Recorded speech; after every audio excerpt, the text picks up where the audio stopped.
Тажикстандын энергетика жана суу чарба министрлиги март айынын орто ченинде Каса 1000 долбоорунун өлкөдөгү бөлүгүн куруу башталат деп билдирди.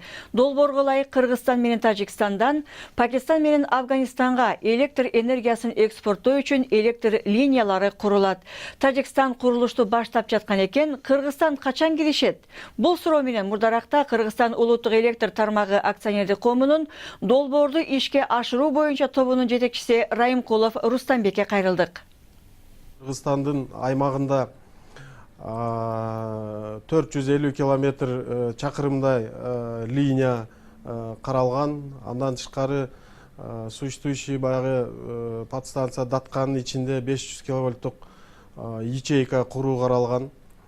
Аны курууга 3 банк каржылап жатат. Бул Дүйнөлүк банк, Ислам өнүктүрүү банкы жана Европейский инвестиционный банк деп. Бүгүнкү күндө алардын көзөмөлү менен тендерлер өткөрүлүп, турецкий компания 2 лотко бөлгөнбүз. Ошол 2 лот боюнча турецкий 2 компания утуп алды. Бүгүнкү күндө контрактларга кол коюлду. Условияларынын бири баягы аванс төлөө болчу.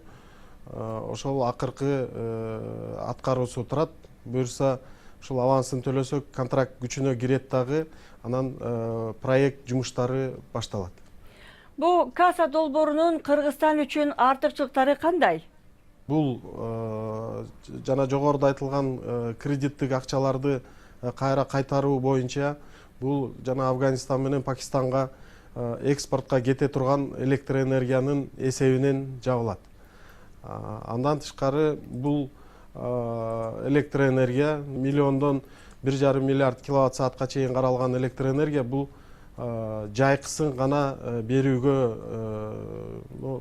каралган да. Бул май айынан сентябрь айына чейин ал убакта биздин өзүбүздүн ички потребление ылдыйлайт.